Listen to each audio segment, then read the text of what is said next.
what's doing, guys? Back with a fresh final review, and today we're going to be looking at an old school figure. Yes, an old school. We're going back to something that I haven't done, something I should have done, something I forgot I didn't even do. Maybe I did do it and it's somewhere down the line of videos. No, I know I didn't do this.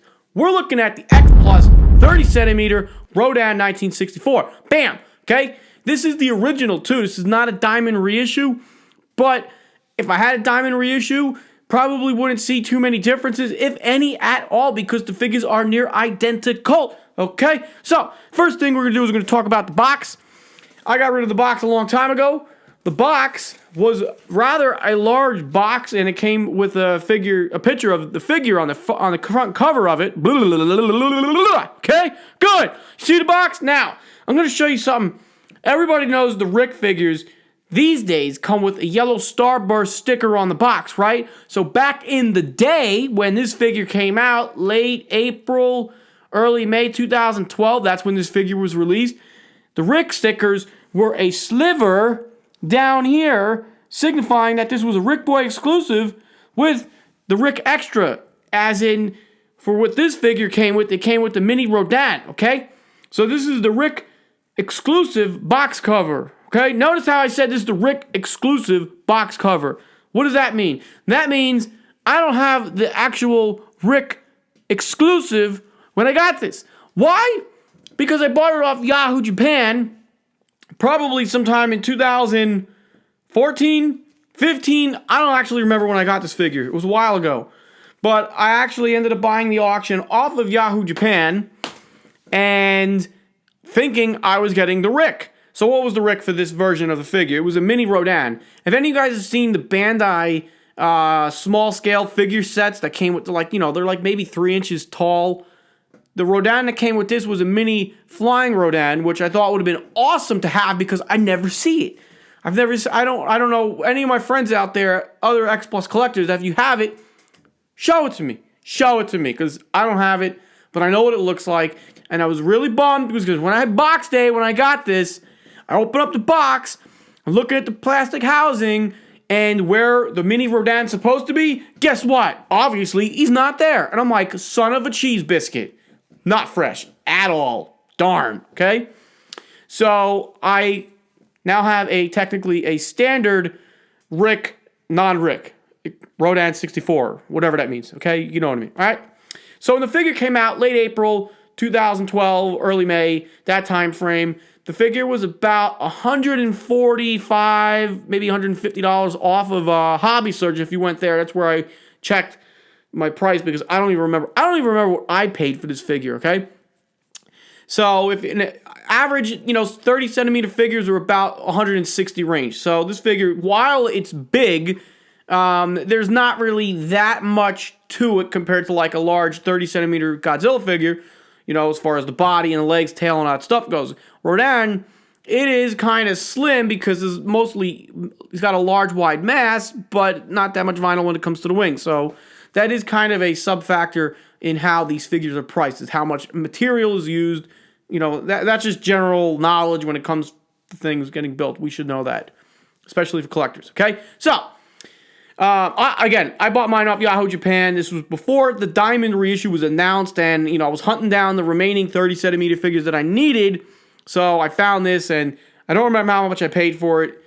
Hopefully, I think maybe it was around like $260, give or take. I don't remember. Anyway, the figure itself. Now, Rodan. Why'd I call him Drunk Dan? Because he likes to fall over. Okay, he seems to be falling over these Rodan figures, and he is kind of leaning that way, like he wants to go tipping over. Now, another X-Plus collector, Demetrius, did I get that right? Jones, you were telling me, you had, or you haven't had an issue, or you did, but you said to heat up the tips of the wings. Now, I know I can do that. I had to do that with my 25 centimeter Rodans, because both the 56 25 centimeter and the 64, both have a leaning problem. So here is the 25 centimeter Rodan 64, and if you can tell, he is leaning over so bad. This leg is just horrible looking. But anyways, to speak of the 30 centimeter, the Rodans just have a leaning forward problem. So kind of stinks. You got to have a leaning buddy for your Rodans, okay? So while I have them up here, just a quick comparison. You got the 25, you got the 30. The figures are very similar. The colors are very nice. Everything looks good about them. But they're different. It's just the facial expression on the 25 centimeter looks really nice compared to the kind of like the stone cold look of the 30 centimeter, okay? So there's the comparison of the two, okay? Get out of the, oh, darn it. Stay. Anyway, so what could have X-Plus done? You know, when the figure was made, it was all intents and purposes was supposed to stand up nice and tall like that. You know, there was none of this thinking that, oh, the figure's going to lean forward, the vinyl's going to, you know, warp and over time, and the figure's going to fall on his face. Bam. No. That was not the plan. So what X-Plus could do, much like I think there's a 30 centimeter or 25 centimeter Gauss figure, you know, we could just get like a little base or something for the leg that it could stand in. But, I mean, I don't know how that would support the whole entire weight of the figure. But some collectors, like we said, they'll heat up the tips of the wings, bend them in. Some collectors will put putty underneath the foot, and I think that's the route I'm going to go. Just a little bit underneath one of the feet just to give them a little lean back so to counterbalance the figure. And like I said, I normally have him up here with the 30 centimeter Anguirus and 30 centimeter Mothra larva. So, you know, one tail of Anguirus goes over here and Mothra larva goes underneath the wing here and mostly supports him, and I had no issues for a long time up until recently. I came home and I seen Rodan hunched over Anguirus, kind of like that scene from one of the guys from the X-Plus group said the beginning of Godzilla vs. Megalon, or Destroy All Monsters rather, when the monsters are getting gassed, okay? So we have those issues with the figure. There are ways to get around it, so it's not like the end of the world. But, you know, nothing is worse than coming home to find one of your figures flopped over, and God forbid, flopped over and fallen to the floor that wouldn't be fresh. Now, would it? No. Good thing I have carpet in here because some of my Ultraman figures like to go for a little tumble and land on the floor. But if you have wood floors or tile, you know, we could be looking at possible damage to the figure, scratches, scuffs, and whatnot, or falling onto another figure. So this is a major issue, people. It's a big deal. Don't mess with the vinyl like that. Not fresh. All right, anyway, the figure itself, it's beautiful. Big 30 centimeter figure. Paint job looks really well done.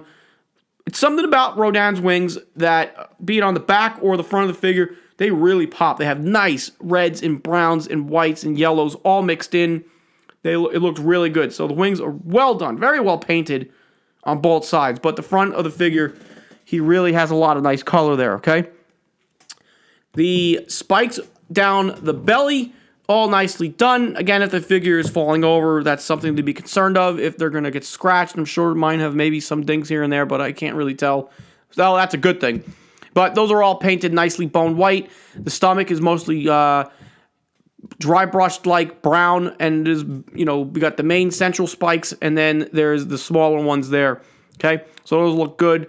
His chicken leg wings over here, or chicken legs, I'm not talking about the wings, but his chicken legs, those are nicely done, all painted brown. Again, a lot of brown throughout the whole figure. Toenails, bone white, nicely faded into the skin, and then his little 3 fingers up here, those are painted bone white. His beak has got shades of brown, orange, white, bonish looking, and as is with the horns on his head. Now, I don't remember in the movie seeing these spikes up here. Maybe it's just something I overlooked, but it wasn't until I got one of these figures that I was like, wow, I didn't even realize he had spikes up here. Shows how much I pay attention. Shame. Okay? So, the eyes look really good. I really like the eyes on this. When I was taking the pictures for this figure, I was really looking at the eyes. I'm like, man, it really captures that look of Rodan pretty good. Kind of reminds me of the scene when, in Ghidorah, the three-headed monster, when Mothra is talking to Godzilla and Rodan, and Rodan's like, kind of like, you know, they're just badgering back and forth. But that's where it reminds me of when Rodan is kind of like feeling bad that, you know, Mothra's going to go fight Ghidorah herself. So, figure looks good. It's big. Everything around the back of the figure looks good. It's got his tail. Okay? Not like the Bandai figure. The Bandai figure, if you guys have the Bandai version, he's got that weird, you know, bluish streak, silvery streak down his back. So, none of that here.